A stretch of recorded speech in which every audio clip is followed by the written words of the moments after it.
तत्र सूर्यभातेन चन्द्रतारकम् तेमा विद्युतो भाति कुतोऽयम् अग्निः तमेव भाति मन्भाति सर्वं तस्य भासा सर्वमिदं विभाते। जग के प्रकाश सारे तुमसे प्रकाश पाते, रविचंद्र और तारे नभ में चमक दिखाते। तो है स्वयं प्रकाशित अद्भुत प्रकाश तेरा, अपनी प्रभा दिखा दे जग से मिटे अंधेरा। अपनी प्रभा दिखा दे जग से मिटे अंधेरा। ओम शांति शांति शांति। आदरणीय मंत्र विद्वत मंडल आर्य के परिषद आर्य भजनोद्योतक श्री उदयवीर जी आर्य जी का बहुत सुंदर व्याख्यान भजन के वचन आप श्रवण कर रहे थे और हमारे बीच में उपस्थित सार्वदेशिक आर्य सभा के पूर्व प्रधान रहे सत्य स्वामी आर्य जी महाराज, जो देश देशांतरों में वैदिक धर्म की जिंदगी गुजारते हैं और नौजवानों को इस वैदिक धर्म के प्रति प्रेरित कर रहे हैं। देश का बहुत बड़ा कार्य स्वामी जी ने संभाला है। स्वामी जी का बहुत बहुत आभार। इस कार्यक्रम की ब्रह्मा आदरणीय मान्या बहन गहना जी डॉक्टर धराम जी आर्या, उनके साथ में उनकी ब्रह्मचारियाँ और हमारे अन्य वृद्ध नारायण जी। मैं तो नारायण साहब से बड़ा पहली बार सुना, तो पता लगा कि उनके पीछे से ही जो भजनोपदेश का कार्य करते रहे हैं वो सब नारायण शब्द से अपने आप को संबोधित कराते रहे हैं। बहुत सुंदर समुपस्थित धर्मप्रेमी सज्जनों, वंदनीय पूजनीय मातृशक्ति नौजवान साथी बच्चों, बहुत सुंदर राष्ट्र से विचारधारा से संबंधित चर्चा उद्देश्य वाणी में आपने सुना। वेद इस विषय में राष्ट्र के प्रति क्या कहता है, ईश्वर की वाणी राष्ट्र के लिए कुछ है या नहीं है, एक थोड़ा सा संदेश आपके बीच में निश्चित समय पर रखूँगा। सामवेद में एक मंत्र आया है, हालांकि सामवेद उपासना का विषय है, लेकिन हमारे चारों वेदों के जो मंत्र हैं उनके प्रसंग के अनुसार अर्थ बदल जाते हैं। स्वामी जी ने इस बात की सिद्धि कई मंत्रों से की है।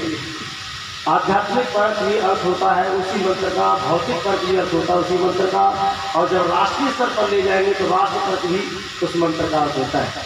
एक बहुत सुंदर मंत्र है, बहुत छोटा सा मंत्र है, आसानी से आपके समझ में आ जाएगा।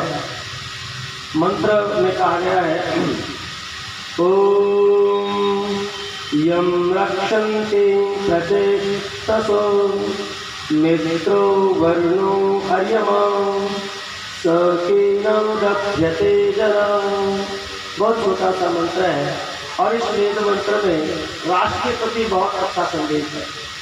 कहा यम जिसकी रक्षन्ति रक्षा करते हैं, यहाँ रक्षन्ति क्रिया बहुवचन है, तो इसका मतलब हुआ रक्षा करने वाले एक से अधिक है। तो रक्षा करने वालों की यहाँ संख्या गिनाई गई है। प्रचेतस मित्र वरुण अरिमा, प्रचेतस मित्र वरुण अरिमा, ये चार लोग गिनाए गए हैं। कहते हैं ये चार जिसकी रक्षा करते हैं।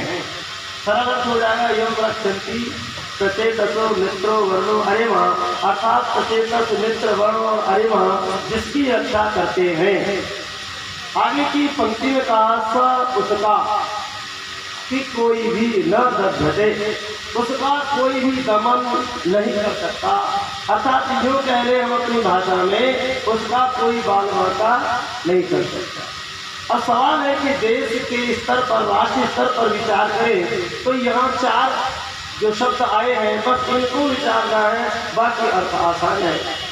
पहला शब्द है प्रचेतसा। प्रचेतसा का अर्थ है प्रेरणा देने वाला, प्रेरक। कई बार लोग समझ जाते हैं कि जैसे गायत्री मंत्र में हम बोलते हैं प्रचोदयात्, वाक्यवाची शब्द है कि प्रेरणा करे। यहाँ प्रचेतसा अर्थात प्रेरक, प्रेरणा देने वाला। तो पहला वर्ग हमारा राष्ट्र का, पुरुषों का, महिलाओं का, वह वर्ग जो प्रेरणा देता है। अब प्रेरणाएं कैसी होनी चाहिए? सद प्रेरणाएं होनी चाहिए, राष्ट्र से ओतप्रोत प्रेरणाएं होनी चाहिए, धर्म मर्यादा से ओतप्रोत प्रेरणाएं होनी चाहिए। जिस देश के प्रेरक लोग जितने उच्च आदर्शता की प्रेरणाएं देंगे, वो देश उतना ही सबल और सशक्त बनेगा और उस देश का फिर दूसरा कोई बाल बाका नहीं कर सकेगा। कोई दूसरा देश उसका शानी का नहीं हो सकता। अब यहाँ देख लें अपने देश में वर्तमान में, आप देखिए, आप कहेंगे कि प्रतिशत किन्हें कहते हैं, यहाँ वर्तमान में कौन लोग प्रतिशत है? तो आप देखो यार मोबाइल पर ना जितने भी सीन आ रहे हैं, जितने लोग भेज रहे हैं, वो सब प्रेरक है। चाहे कोई नंगे चित्र भेज रहा है, चाहे कपड़े पहन के भेज रहा है, बिना कपड़े में, सब प्रेरणा देने का काम करते हैं। अब इतना हमें ध्यान रखना है, हमारी सरकारों को भी इतना ध्यान रखना चाहिए कि ऐसे प्रेरकों को दंड दिया जाए जिनकी प्रेरणा से देश के नौजवान युवक और युवतियां पतन हो जाए, देश पतन के गर्त में जाता हो, ऐसे प्रेरकों को तत्काल जेल में भेजना चाहिए। ये सरकार का काम है, ये राजकीय स्तर के लोगों का काम है कि गलत प्रेरणा देने वाले को तत्काल बंद किया जाना चाहिए, अच्छी प्रेरणा देने वाले होने चाहिए। जिस समय भारतवर्ष पराधीनता की रेडियो में जगा हुआ था, उस समय एक व्यक्ति निकलता है, टंकारा से आता है और भारत की गुरुभूमि पर बड़े बड़े रियासतमंद राजाओं के दरबार में पहुंचकर बड़ी बड़ी छावनियों में जाकर उस व्यक्ति ने प्रेरणा देना शुरू किया। और जब प्रेरणा देना शुरू हुआ तो परिणाम क्या हुआ? लोग प्रेरित हुए, राष्ट्र के धर्म के प्रति लोगों में जागरूकता हुई। एक उदाहरण आपके बीच में, हमारे बच्चों को पढ़ाया तो जाता है कि लोकमान्य बाल गंगाधर तिलक मांडेर की जेल में 6 साल रहे। क्या अपराध था? क्या अपराध था? इतना कठोर दंड उन्हें क्यों दिया गया? हमारे पाठ्यक्रम बच्चों को नहीं पढ़ाया जाता। अगर इस बात को पढ़ना है तो आज समाज का इतिहास सत्यकेतु विद्यालंकार ने लिखा, उसे हम पढ़े और देखें।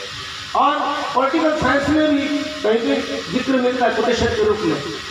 तो BSN पर हमने कोटेशन के रूप में थोड़ा सा पढ़ा, तो बाकी अपने समाज के इतिहास में देखा तो कहा घटना है, देखो कैसे प्रेरणा मिलती है। प्रेरणा देने के लिए घटना है। 1898 में पूना प्रांत में प्लेग की बीमारी फैली और इस प्लेग की बीमारी से 70,000 लोग उस क्षेत्र में मारे गए। सरकार की ओर से इस बीमारी को दूर करने के लिए, चिकित्सा के लिए कोई प्रयास नहीं किया गया। उस समय के तथाकथित जो राजनीतिक स्तर पर कार्य करने वाले नेता लोग थे, वो अंग्रेजी सरकार के लिए एप्लीकेशन दिया करते थे, लेकिन सरकार उस एप्लीकेशन की ऐसी अनसुनी कर देती।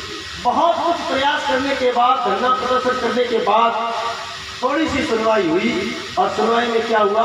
एक मिस्टर नीरेंद्र नाम का एक अधिकारी अपनी सेना के साथ उस क्षेत्र में पहुंचता है, शिविर लगाता है और शिविर में चिकित्सा करने के लिए डॉक्टर लोग बैठते हैं, मरीजों को भर्ती किया जाता है। और मरीज जो भर्ती किए जा रहे थे तो मरीजों के कपड़े जलाए जा रहे थे, उतार कर उन्हें निर्वस्त्र किया जा रहा है। सोचने की बात, लेकिन बदले में वस्त्र दूसरे नहीं दिए जा रहे थे। कारण बोले इनके अंदर प्लेग के रोगाणु हैं, इन रोगाणुओं को नष्ट किया जाएगा। घास फूस की झोपड़ियां उनको जलाया जा रहा था, इनमें प्लेग के रोगाणु हैं, इन्हें भस्म किया जाएगा, तब ये रोग समाप्त होगा। हमने कहा चलो भस्म कर रहे हो तो उसके बदले में पहले नया भवन तो बना दो, नई झोपड़ियां तो डलवा दो, नए आवास लोगों को बनने चाहिए थे, नए कपड़े दिए जाने चाहिए थे, औषधि से धुले हुए कपड़े दिए जाने चाहिए थे। ऐसा कोई प्रयास नहीं किया गया। और कथाकार इतिहासकार लिखता है कि वहां किसी अधिकारी ने किसी कन्या के साथ दुर्व्यवहार करने का प्रयत्न किया। एक नौजवान को अच्छा नहीं लगा और उसने मिस्टर मिरेंड की पिस्टल को छीना और झटके से उस व्यक्ति को गोली से उड़ा दिया। जितना था उसके अंदर जो गोलियां थी उन लोगों में चलाई उस व्यक्ति ने। उस बालक को पकड़ लिया गया और तत्काल मात्र 12 घंटे के अंतराल में इस बच्चे को फांसी की सजा दे दी गई। इस घटना को लोकमान्य बाल गंगाधर तिलक ने अपनी केसरी पत्रिका में संपादित कर दिया, लिख दिया गया। जब ये घटना का पता लगा तो पूरे देश में बवाल उठ गया। कहा कि हमारे साथ में ऐसा अन्याय हम सहन नहीं करेंगे। ध्यान देना, जब ये घटना लिखी गई, प्रकाशित की गई तो मीडिया का काम है, आज की भाषा में मीडिया का काम माना जाएगा। तो बोलो ये देशद्रोह है क्या? बस इसी घटना के परिणाम स्वरूप तात्कालिक जो सरकार थी उसने लोकमान्य बाल गंगाधर तिलक पर इस बात के लिए कि तुमने ये अराजकता फैलाई है, तुम्हारे इस लेख से इस आतंकित लोग हुए हैं, इसलिए उन्हें राजद्रोह का मुकदमा लगाया गया और उसकी ये 6 साल की सजा बोली गई। और वो 6 साल की सजा अपने देश में भी नहीं, बर्मा की मांडेल जेल में भेजा गया। विचार करने की आवश्यकता है बंधुओं। और उस समय वहां जेल में कठिन यात्राओं को सहन करने के उपरांत इस महापुरुष ने गीता रहस्य नाम का एक पुस्तक ग्रंथ बनाया, अर्थात गीता का भाष्य किया। और उसकी भूमिका में ये लिखते हैं। और जिस समय वहां से छूट कर आते कांग्रेस के अधिवेशन के अध्यक्ष बनते हैं तो उस समय अपने प्रवचन में वो कहा करते हैं, गीता का संदेश देते हुए कहते हैं, गीता हमें संदेश देती है कि कोई अगर हमारा धर्म सभ्यता संस्कृति का विदूषक है, घातक है, तो वो हमारा शत्रु है, उसे हमें किसी प्रकार की कोई मित्रता नहीं करनी है और ऐसे व्यक्तियों को मौत के घाट उतार देना चाहिए। ये गीता का संदेश है। उदाहरण उन्होंने बहुत सारे दिए। अच्छा बोलो, भगवान कृष्ण ने ऐसा किया कि नहीं? अपने चचेरे ततेरे मुमेरे भवेरे सभी को बोलो मौत के घाट उतारा कि नहीं? क्योंकि वो आतंकवादी थे, देशद्रोही थे, राष्ट्रद्रोही थे, धर्म विध्वंसक थे। ऐसे लोगों को मौत के घाट उतार देना चाहिए। यही धर्म गीता का संदेश है। ये बात जब एक नौजवान व्यक्ति ने पूरी कॉन्फ्रेंस के अंतर्गत कांग्रेस के अधिवेशन में बात कहते हैं तो नौजवान जो लोग बैठे थे उनका खून खौल जाता है। कहते हैं ये लोग गोरे लोग हमारे पास हमारे देश पर शासन करते, ये हमारे क्या रिश्तेदार लगते हैं? जब गीता हमें ये संदेश देती है, महाभारत हमें ये संदेश देता है कि हम अपने खास निजी रिश्तेदारों को जिनका हमारा खून का संबंध है, धर्म की रक्षा के लिए हम उन्हें मौत के घाट उतार सकते हैं, तो ये लोग हमारे ऊपर अत्याचार अनाचार करने वाले लोग, फिर इनके लिए हम क्यों करें? इनसे क्या सलामी करनी है? इनसे क्या रिश्ता है हमारा? तो याद रखना, उसी स्थान पर इस दल के 2 भाग बन जाते हैं। एक को गरम दल कहा जाता है और एक को नरम दल कहा जाता है। और गरम दल के नेता लोकमान्य बाल गंगाधर तिलक बनते हैं और बड़े बड़े नौजवान उनके साथ जुड़ते हैं। और जहाँ पर भी देखा जाता है वहीं अंग्रेजों को समाप्त किया जाता है, बम विस्फोट किया जाता है और देश को आज़ादी ला करके रहते हैं। याद रखिएगा। तो इस तरह से प्रेरणा देने वाले लोग हमारे देश में जितने सशक्त होंगे, आज हम प्रेरणा देने के लिए भी हमारी हथकड़ियां डली हुई है। हम कई बार धर्म की बात कहते हैं, सत्य की बात कहते हैं, वेद की बात कहते हैं, तो कई हमारे आयोजक लोग भी कहते स्वामी जी ये ब्राह्मणों का काम है, कहा जाता खंडन मंडल मत करना, समझे? ये यहाँ ऐसे लोगों का काम है। कई मंदिरों में कार्यक्रम किया गया। मध्य प्रदेश में मंदिर में सचिव साहब ने कार्यक्रम लगवाया। मंदिर का पुजारी 1965 का जो है ग्रेजुएशन था। हमने कही कमाल की बात है यार, तुम 1965 के ग्रेजुएशन, हमारा तो जन्म ही नहीं था भले आदमी उस जमाने में। जब तुम पैदा जब तुमने ग्रेजुएशन कर लिया और पत्थर पर टक्कर मारते फिर रहे हो, सीधा सीधा उस व्यक्ति जगह मिलती। उस व्यक्ति को जब प्रवचन सुना और मंत्र व्याख्यान हुए, इतना बदल गया भाई, हमको तो आज तक पता ही नहीं था, हम तो भागवत के चक्कर में जइए मुक्ति को साधन मानते रहे।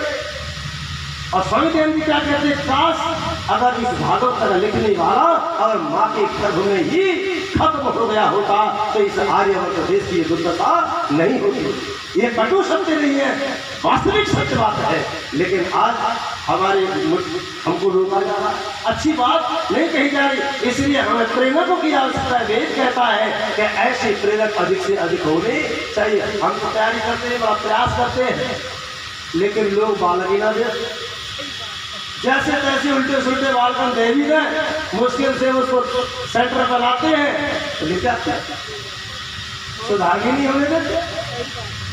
चिंतन करने के 4-5 बच्चे जैसे तैसे तैयार हुए, हमने सोचा चलो अभी हमारा हाथ बटाएंगे, कोई आचार्य बन के काम करेगा, कोई संरक्षक बन के काम करेगा।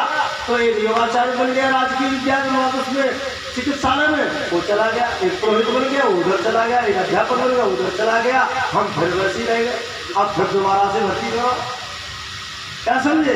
तो ये कहानी हो रही है, एक तरफ पढ़ाई हो रही है, दूसरी तरफ पढ़ाने के लिए बच्चे मिल नहीं रहे।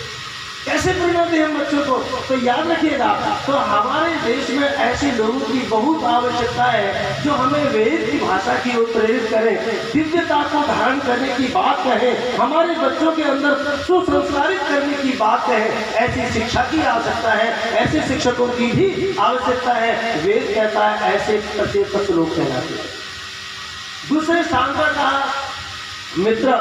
मित्र नाम 2 लोगों का नहीं है।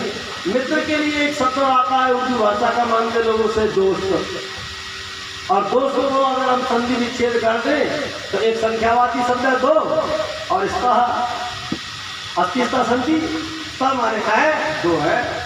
2 है, लेकिन जरूरी नहीं है कि उनमें प्रेम होगा, जरूरी नहीं है कि वो एक दूसरे के जीवन साथी होंगे, जरूरी नहीं है कि वो एक दूसरे के लिए समर्पित होंगे। दोस्त का अर्थ सामान्य त्याग देगा, लेकिन इसी को वरीयता दे दी। लेकिन हमारे यहाँ मित्र शब्द है, याद रखिएगा। और मित्र स्नेहने और प्रेम रक्षण धातु के योग से मित्र शब्द बनता है, अर्थात मित्र वही कहलाएगा जो हमसे स्नेह भी करेगा और आपत्ति में हमारी रक्षा भी करेगा। हमारी आपत्ति में रक्षा करे और हमसे स्नेह करे, उसको हम मित्र की संज्ञा देते हैं। और परमपिता परमात्मा को भी मित्र कहा जाता है। वेद में ईश्वर को मित्र कहा जाता है। क्यों? तो परमात्मा हम सब की रक्षा भी करता है और हमसे स्नेह भी। स्नेह जो गुण है वो परमात्मा का ही तो गुण हमारे अंदर व्यापक है। तो इस दृष्टि को ध्यान में रखिएगा कि परमपिता परमात्मा भी मित्र है, लेकिन हम आपस में भी मित्र होते हैं। लेकिन याद रखना, आपस में जो मित्र होते हैं ईश्वर के नाम के सार्थक नहीं होते। ईश्वर की उपमा में हम आपस के मित्रों की संज्ञा नहीं दी जा सकती। कई बार लोग इसी चक्कर में सामान्य लोगों के नामों के साथ ईश्वर की व्यवस्था को भी गणना कर लिया करते हैं। वो नहीं, उसे ध्यान दीजिएगा, प्रसंग प्रकरण के अनुसार अर्थ को देखिए। वर्तमान में कोई व्यक्ति किसी का मित्र है, लेकिन वही मित्र किसी दूसरे का शत्रु भी है। लेकिन परमात्मा किसी का शत्रु नहीं है, वो सबका मित्र है। इसलिए एक नाम और आया, विश्वमित्र, वो सबका मित्र है। ध्यान दीजिएगा। तो यहाँ पर बात यह है कि पूरे देश के अंदर आपस में नैतिक भाव होना चाहिए। बच्चों के लिए ये पाठ पढ़ाया जाना चाहिए। ये पाठ पढ़ाया जाएगा कब? ये नियम लागू होगा कब? जब एक भाषा होगी, एक शिक्षा होगी, एक धर्म होगा, एक नियम होगा, एक प्रकार के कानून होंगे, एक प्रकार की सारी व्यवस्था होगी। तो सारे बच्चों को एक पाठ्यक्रम पढ़ाया जाएगा, तो उसमें सारे बच्चों के अंदर प्रीति का भाव अपने आप आएगा। रोजाना क्या पढ़ाया जाए बच्चों को? सबसे पहले तो महर्षि स्वामी दयानंद जी से पूछा कि क्या पढ़ाया जाए, तो सत्ता क्लास में कहते हैं सबसे पहले बच्चे को ईश्वर की स्तुति प्रार्थना उपासना करनी सिखाई जानी चाहिए। क्यों? कि सर्वोपरि परमपिता परमात्मा है। और स्वामी दयानंद जी महाराज एक बात बहुत बड़ी पते की कहते हैं, सिद्धांत बनाकर कहते हैं कि ईश्वर क्या है। तो ईश्वर क्या है इस बात को बताने के लिए उन्होंने एक नियम ही बना दिया। कहते हैं सब सत्य विद्या और जो पदार्थ विद्या से जाने जाते हैं, उन सब का आदि मूल परमेश्वर है, याद रखिएगा। तो कई बार हम देखते हैं कि बालकों को लोग सत्संग में नहीं लाते, प्रवचन में नहीं लाते, केवल परीक्षा चल रही है। कई तरह से बालक ट्यूशन पढ़ रहे हैं। एक मंत्री जी हमारे आए, मेरी बेटियों को कैसे नहीं लाए? अरे गुरुजी बहुत पढ़ाई करती है, बड़ा परेशान है बेचारी, और कई जगह ट्यूशन पढ़ाना पड़ता है। मैंने की ट्यूशन वूशन बहुत अच्छी बात है, लेकिन यहाँ 40 मिनट तो बिठाते कम से कम। क्या समझे? लोग ये समझते नहीं है कि जितनी सारी विद्या जो आप सीख रहे हैं अथवा सिखा रही हैं या सिखा रहे हो या सीख रही हैं या सीख रहे हैं, ये सब विद्याओं का मूल परमात्मा है। परमात्मा का ज्ञान आवश्यक है। स्वामी दयानंद जी महाराज ने बहुत अच्छे संक्षिप्त में बात कही है। बोले स्तुति से प्रीति, ईश्वर की स्तुति करने से क्या होगा?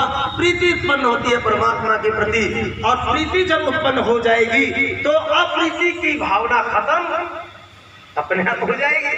सबके साथ प्रीति का भाव पैदा हो जाएगा। और प्रार्थना करने से क्या होगा? तो कहते हैं प्रार्थना से निरभिमानता, अर्थात अभिमान खत्म हो जाएगा। अभी हमारे आचार्य जी बता रहे ना, अभिमान की हवा फुटबॉल में भरी तो कोई भी ठोकर मारता है। जो घमंडी अभिमान में हो जाता है उसको ठोकर ही लगाई जाती है, याद रखना। अभिमानी व्यक्ति कभी संसार में उन्नति को प्राप्त नहीं होता है, और उन्नति पाकर के जो घमंड में आ जाता है, अभिमान में आ जाता है, उसका दुनिया में तिरस्कार होता है, फिर वो अपमान की जिंदगी जीता है। इसीलिए स्वामी दयानंद जी महाराज कहते हैं प्रत्येक बालक और बालिका को ईश्वर की स्तुति प्रार्थना उपासना करानी चाहिए। 4 बजे से हमारे यहाँ ये व्यवस्था प्रारंभ हो जाती है, जहाँ 4 बजे बच्चों को जगते ही ईश्वर की स्तुति प्रार्थना उपासना का पाठ पढ़ाया जाएगा। क्या मजाल है कि वो बच्चे दुराचारी बन जाएंगे, क्या मजाल है कि वो बच्चे अभिमानी बन जाएंगे। कहते हैं लोग सत्ता पाकर के लोगों का अभिमान हो जाता है, जान पाकर के लोगों को अभिमान हो जाता है। एक विद्वान को अभिमान हो गया, और अभिमान हो गया, अभिमान के घमंड में आकर व्यक्ति यहाँ पर लिख गया। क्या लिख गया? वो कहता है माम दृष्टवा बिना माम दृष्टवा हता पतंजलि, बोले मुझे देखे बिना पतंजलि मर गया। ये शब्द का प्रयोग कर दिया उसने। अरे मुझे देख लेता तो पता लगता व्याकरण का सूर्य क्या होता है, व्याकरण का पांडित्य क्या होता है। भर्तरी ने कह दिया। लेकिन जब यही भर्तरी दुनिया के लोगों के सामने आया, विद्वानों की महफिल में गया, विद्वानों के बीच में बैठा, तो उसने अपनी गलती को स्वीकार किया, और गलती को स्वीकार करके उसने पद लिखा। कहता है यदा किंचिज्यो हम दीपैव मदान्धशमवं तदा सर्वज्ञोऽस्मि भवदवरिक्तं मम मनः यदा किंचित् किंचित् बुधजनशकाशात् तदा मूर्खोऽस्मीति ज्वर इव मदो मे जपदतम्। कहता है कि जब मुझे थोड़ा सा ज्ञान था, यदा किंचित जो अहम, मैं जब किंचित कुछ जानता था तो थोड़े से जान में इतना घमंड करता कि मदमस्त हाथी की तरह घूमता, और ये समझता कि मेरे सामने अब कोई जानकार नहीं है। मैं जितना जानता उतना कोई व्याकरण जानता ही नहीं है। कहता किंतु समय बदला, और जैसे जैसे मैं विद्वानों के बीच में गया, यदा किंचित किंचित बुद्धजन सकाशात् अवगतम, जब मैं विद्वानों के संपर्क में आया और पता लगा कि व्याकरण का पांडित्य और विद्या का पांडित्य क्या होता है, तो मुझे महसूस हुआ कि मैं तो कुछ भी नहीं जानता, और मेरा वो घमंड ज्वर की तरह, जैसे बुखार आता है व्यक्ति को, बुखार आने के बाद जब चला जाता है तो व्यक्ति छोटा हो जाता है, बिल्कुल शरीर में शक्ति नहीं रहती है। कहता मेरा वो घमंड ज्वर की तरह से समाप्त हो गया। इस तरह से ईश्वर की स्तुति अवश्य करनी चाहिए, प्रार्थना ईश्वर की अवश्य करनी चाहिए। ईश्वर परक जब पाठ्यक्रम हमारे बच्चों को पढ़ाया जाएगा, गुरुकुल के बच्चे सदाचारी क्यों बन जाते हैं? क्योंकि वहाँ पर ईश्वरीय व्यवस्था की प्रधानता रहती है, दिनचर्या धार्मिकता की प्रधानता रहती है। बाकी हम विषय सब पढ़ाते हैं, विज्ञान भी, इतिहास भी, भूगोल भी, गणित भी। ऐसा नहीं है कि हमारे कई लोग यही चक्कर में रहते हैं कि तुम्हारे यहाँ तो खाली संस्कृति पढ़ाई जाएगी और कुछ पढ़ाएंगे नहीं। भाई हम सब कुछ पढ़ाते हैं और सारे अध्यापकों को रखते हैं। गणित वाला भी अध्यापक होता है, अंग्रेजी का अध्यापक भी होता है, भाई हम सब पढ़ाते हैं, लेकिन वो विश्वास नहीं होता। समझ गए। इसलिए हमें अच्छे प्रेरकों की आवश्यकता है जो मित्रवत व्यवहार करें, लोगों को मित्रता के साथ लेकर के आए एक दूसरे के साथ में। तो वेद ने कहा ऐसे हमें मित्र चाहिए परिवार में, जिससे हमारा राष्ट्र, हमारा देश मित्रता के भाव से ओतप्रोत हो जाए। आगे का शब्द आया प्रचेतस मित्र वरुण। वरुण कहते हैं जिनका वर्ण किया जाता है, वरुण धातु से वरुण शब्द बनता है, अर्थात जो वर्ण करने योग्य है। आज की भाषा में अगर राष्ट्रीय स्तर पर हम इस बात को ले जाएं तो जितने राजनेता हैं जिनका हम चुनाव करते हैं, वर्ण तो करते हैं, वोट डालते हैं, तो किनका वर्ण करना चाहिए? जो राष्ट्र के लिए समर्पित है, जिनका राष्ट्रीय चिंतन बहुत अच्छा है, जिनको राज धर्म का पूरा पता है, ऐसे लोगों को होना चाहिए। लेकिन या तो होता ही नहीं, या तो जो सबसे ज्यादा कर्मल होगा उसी को वोट दिया जाता और वही बन जाता, प्रधानमंत्री वही बन जाता, मुख्यमंत्री वही बन जाता, शिक्षा मंत्री जिसको शिक्षा के बारे में कुछ भी जानकारी नहीं, पता ही नहीं, वो शिक्षा मंत्री बन जाता है। और पीएचडी डीलिट करने वाले लोगों को शासन का उनके लिए कानून बनाता है। तो ये देश की दुर्भाग्य से नहीं होना चाहिए। तो हमारे बच्चों को शिक्षा की व्यवस्था में ऐसे लोग होने चाहिए जिनको शिक्षा का पूरा ज्ञान हो, धार्मिकता का पूरा ज्ञान हो, नेतृत्व भाव जिनके अंदर होना चाहिए।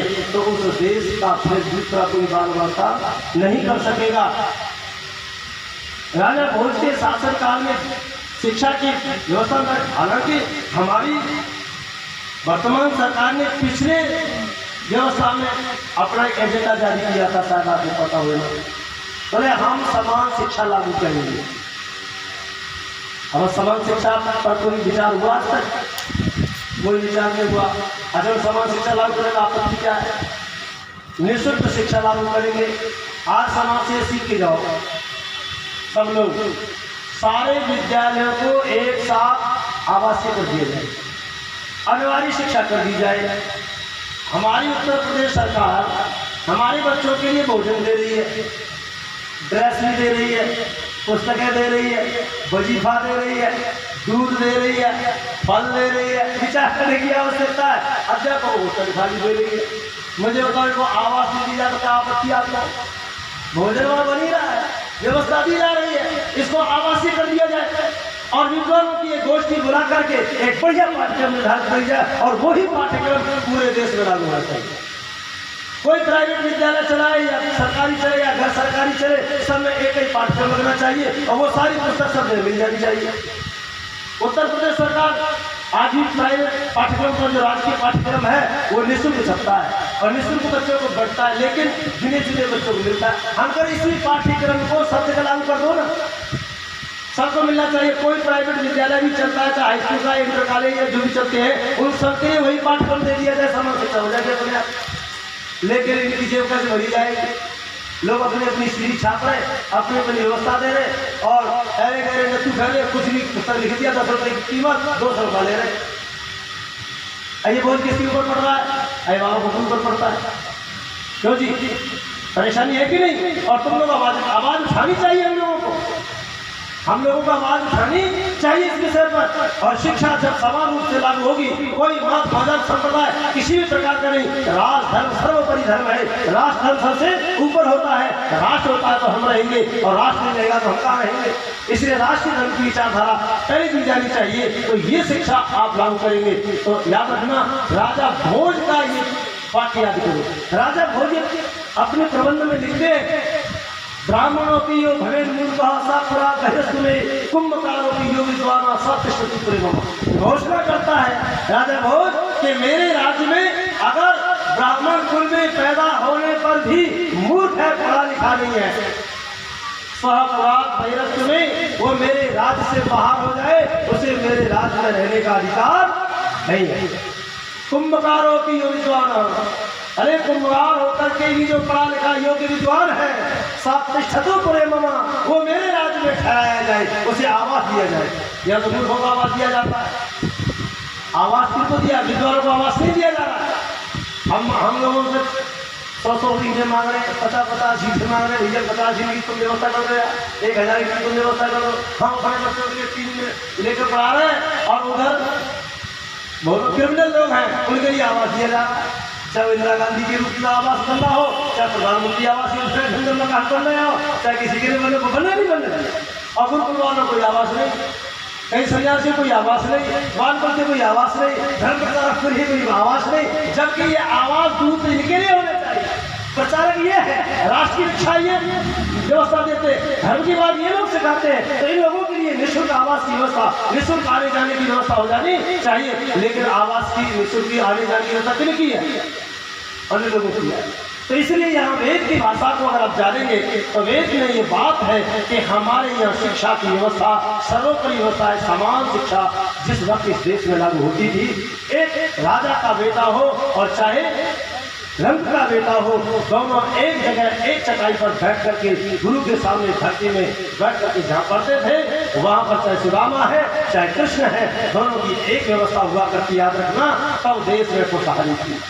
तो वो जमाना हम फिर से देखना चाहते हैं। तो वेद की भाषा में सुबह हमारी बहन जी बहुत बढ़िया बात कर रही थी कि अब ये यूक्रेन का और रूसिया का युद्ध चल रहा है और एक व्यक्ति मिसाइल छोड़ता है, लाखों करोड़ों लोग उसे छोड़ता तो एक आदमी को मारने के लिए है, लेकिन लाखों लोग परेशान होकर पूरा वातावरण दूषित हो गया, यहाँ तक प्रभाव पड़ा उसका। हमारे देश पर भी इस फसल पर उसका बहुत बड़ा दुष्प्रभाव पड़ा है। कितनी हानि है, जब हमारे विश्व का क्या शोध है, बाढ़ दिया जाएगा, बाढ़, और जिससे हमारी दुश्मनी है, जो घातक है, जो देशद्रोही है, जो अधर्मी अन्यायी दुराचारी है, केवल और केवल उसी को हरा जाएगा, न उसके परिवार को, किसी को नहीं। कितनी शोधात्मक व्यवस्था है, बोलिए। अब इसको कह दिया वो लोग अनपढ़ लोग थे, उनको जानकारी नहीं थी, हमें जानकारी है, तुम्हें जानकारी नहीं है, जानबूझ के हम व्यवस्था देते। इसलिए हमारे बच्चों की शिक्षा में ये अपने धर्म ग्रंथों का पठन पाठन होना बहुत आवश्यक है। तो कहा मित्र वर्ण करने, ऐसे लोगों का वर्ण कीजिएगा, ऐसे लोगों का वर्ण मत कीजिएगा जो घातक रहे हैं समाज में। अब तो उनका जीवन पूरा काला चिट्ठा रहा है, फिर भी हम उनकी गुंडई के पर, उनके पैसे के बल पर और झोलियां भर देते और वोट बांट देते। ऐसे लोगों का वर्ण नहीं होना चाहिए। यहाँ तो वर्ण करने योग्य जो लोग हैं, कैसे जन्म से, योग्यता से, धार्मिकता से, सदाचार से, श्रेष्ठता से, ऐसे लोगों का वर्ण किया जाना चाहिए जिनके अंदर दिव्य गुण होते हैं। देखते ही लोग सहम जाते हैं। तो यहाँ का वेद में तो प्रचेतस मित्र वर्ण, और चौथा नाम है अयमा। अयमा का अर्थ न्यायकारी, अर्थात आज की भाषा में हम कहें तो सर्वोच्च न्यायालय या सुप्रीम कोर्ट या उच्च कोर्ट या हाई कोर्ट के जो न्यायाधीश बैठे हैं, इन लोगों की इस कोटि में गणना है। लेकिन वेद की मर्यादा में अगर ये हैं तो रखिए, और वेद की मर्यादा के प्रतिकूल हैं तो इनका जीवन चरित्र बदल दीजिएगा, और ऐसे लोगों को लाइए जो दंड दे करके भी धर्म की रक्षा करें। दंड अधर्म के लिए न दिया जाए, दंड किसी को प्रताड़ित करने के लिए न दिया जाए, दंड किसी से अपेक्षाकृत न दिया जाए, दंड बदले की भावना से नहीं दिया जाना चाहिए, दंड ऊंच नीच की भावना से नहीं दिया जाना चाहिए, दंड पक्षपात होकर के नहीं दिया जाना चाहिए, बल्कि निष्पक्ष होकर के धर्म की रक्षा के लिए उस जिसको दंडित किया जा रहा है उसके कल्याण की कामना से दंड दिया जाना। जैसे एक अध्यापक अथवा अध्यापिका अपनी बालिका को या अपने बालक को जो दंड देती है या देता है, तो वह बदले की भावना से नहीं, वह उसके कल्याण की भावना से दंड देता है। लेकिन हमने तो कहीं किसी ने कहीं गड़बड़ी कर दी होगी, एक दो आगे होंगे केस, तो उसी के ऊपर लोगों ने कानूनी बना दिया, दंड रहित शिक्षा पढ़ा दी। अब हम किसी बच्चे को गधे का बच्चा भी नहीं कर सकते, लिख दिया उसके अंदर कि अगर कोई मास्टर, कोई अध्यापक किसी बालक को ये शब्द कहता है तो कानूनी अपराध। अब बोलो, जबकि बहुत सारे अध्यापक लोग बैठे, हमारे इंग्लिश समझिए है, उर्दू से बैठे, अब विचार करने की आवश्यकता है। 80% बच्चे बिना दंड के पढ़ते ही नहीं है। 20% मुश्किल से ऐसे बच्चे जो संस्कारवान होते हैं, परंपरागत माता पिता की आनुवंशिकता के अनुसार जिनके संस्कार अच्छे होते हैं, वो एक बार समझाने से समझते चले जाते हैं। बाकी 80% को दंड की आवश्यकता है, चाहे गाड़ी का दंड दिया जाए, चाहे संटी का दंड दिया जाए, चाहे चपत लगाई जाए, चाहे मुर्गा बनाया जाए, चाहे धूप में खड़ा किया जाए, चाहे दंड लगवाई जाए, चाहे दौड़ लगवाई जाए, ये सब दंड के जो प्रारूप है। तो बच्चे पढ़ जाते थे, शालीनता में रहते, अनुशासन में रहते, और अब दंड रहित शिक्षा प्रणाली हो गई तो हम अपने बच्चों को दंड ही नहीं दे सकते। तो वो दंड तो होंगे ही नहीं, उद्दंडता फैलेगी देश में। जब उद्दंडता बच्चे करेंगे तो अराजकता आएगी, तो जब अराजकता आएगी तो अशांति फैलेगी, विद्रोह होगा, युद्ध की तैयारी। इसलिए वेद की भाषा में आए तो हमें ऐसे न्यायकारी लोगों की स्थापना करनी चाहिए, न्यायप्रिय लोगों की व्यवस्था देनी चाहिए। धर्म सभ्यता संस्कृति से ओतप्रोत जब हमारा ये देश होगा, वेद की शिक्षाओं के अनुसार हमारे बच्चों को शिक्षा दी जाएगी, वेद की शिक्षाओं के अनुसार हमारे गृहस्थी लोग अपना गृहस्थाश्रम का पालन करेंगे। गृहस्थ धर्म कोई ऐसे ही अरे नत्थु खेलों के लिए नहीं है। गृहस्थ में जाने के लिए भी वेद का संदेश ऋषि गांधी महाराज गृहस्थ आश्रम के प्रारंभ में ही कहते हैं, वेदाधित्य वेदम वेदम वापी यथाक्रमम अविकृत ब्रह्मचर्यम गृहस्थ आश्रम अभिषेक। कहते हैं जिसने चारों वेदों का सांगोपांग अध्ययन कर लिया, पहला वेदांत, वो गृहस्थाश्रम प्रवेश करेगा। और आगे कहते हैं न्यूनता न्यून एक वेद को सांगोपांग जिसने पढ़ लिया हो, ऐसा बालक बालिका ही जो 16 और 24 की आयु पार कर चुके हो, न्यूनता न्यून वही प्रवेश करे। ये हमारे एक जमान है, विकास का बेटा 12वीं में विद्यार्थी पढ़ रहा है और संबंध ले लिया, गुरु मिल गई, हमने थोड़े पाप किया, गलत हुआ करेगा, लेकिन कोई बात नहीं है, मुझे 3 साल कम से कम रुको, 3-4 साल रुकिएगा, इसके बाद संबंध करना भी पढ़ने दो बच्चे को। ये कहा मानते हैं, इतना कानून का शिकंजा कसा जा रहा है, व्यवस्था हो रही है, फिर भी लोग और लालच में बच्चे कच्ची अवस्था में बच्चों को विवाह कर देते हैं। 15-15 साल की, 12-12 साल की, 18 साल की आयु में, अब 18वीं से सरकार ने रखी है आयु, जबकि हमारे यहाँ तो 16 और 24 की है। 48 तक की आयु स्वामी जी महाराज ने अपने पूर्ववर्ती ऋषियों से प्रमाण लाकर रखा, तब देश सबल बनेगा, सब सार्थक होगा और आने वाली पीढ़ी हमारी सबल और सार्थक बनेगी। और वर्णनीय पंथा विद्यमाया, अन्य कोई दूसरा मार्ग नहीं है। आइए हम अपने देश को अच्छा आदर्श बनाना चाहते हैं बंधुओं, तो हम अपने पूर्वजों के मार्ग का अनुसरण करें, उन प्रेरणा को अपने जीवन में उतारें और अपने बच्चों को अच्छी प्रेरणा दें, ताकि हमारे बच्चे संस्कारवान बने। आप सबने बड़े बहुत ढंग से थोड़े से चिंतन को सुना, समय के अनुसार अपनी वाणी को विराम देता हूँ। आपका बहुत बहुत आभार, धन्यवाद। ओम। आदरणीय स्वामी जी ने बड़ा ही सुंदर विचार प्रस्तुत किए। सबको निःशुल्क शिक्षा के समान अवसर, एक समान शिक्षा की व्यवस्था के लिए हमको संघर्ष करना चाहिए। और जब तक एक समान शिक्षा और निःशुल्क शिक्षा नहीं होगी, तब तक देश का कल्याण नहीं हो सकता है। ये शिक्षा बिल्कुल निःशुल्क होनी चाहिए। कोई भी फीस, चाहे जिस क्षेत्र में बच्चा पढ़े, उसे निःशुल्क शिक्षा मिलनी चाहिए। आज कोई आदमी अगर MBBS बच्चे को कराना चाहे तो सामान्य व्यक्ति करा नहीं सकता, कई लाख रुपए का खर्चा आ रहा। तो ऐसी स्थिति में फिर वो जब डॉक्टर बनता है तो उससे फीस बहुत पड़ती है, तो सब चिकित्सा भी महंगी हो जाती है। तो ये व्यवस्था सरकार को करनी चाहिए, एक निःशुल्क व्यवस्था हो, चाहे गरीब का बालक हो चाहे अमीर का बालक हो, और उसे किसी भी क्षेत्र में जिसमें वो प्रतिभा रखता हो उसे निःशुल्क शिक्षा प्राप्त होनी चाहिए। अब मैं ये हमारे सारक देश के प्रधान रहे स्वामी आदिवेश, उनका बड़ा ही संघर्षमय जीवन रहा, समाज के लिए पूरा जीवन उन्होंने समर्पित कर दिया। उनको सुनेंगे, लेकिन उनसे पहले हमारी जो बहन जी धारणा दी है, 10 मिनट का समय उनका है कि वो 10 मिनट में वेद पाठ, सस्वर पाठ बताएंगी। तो आ जाए मंच पर और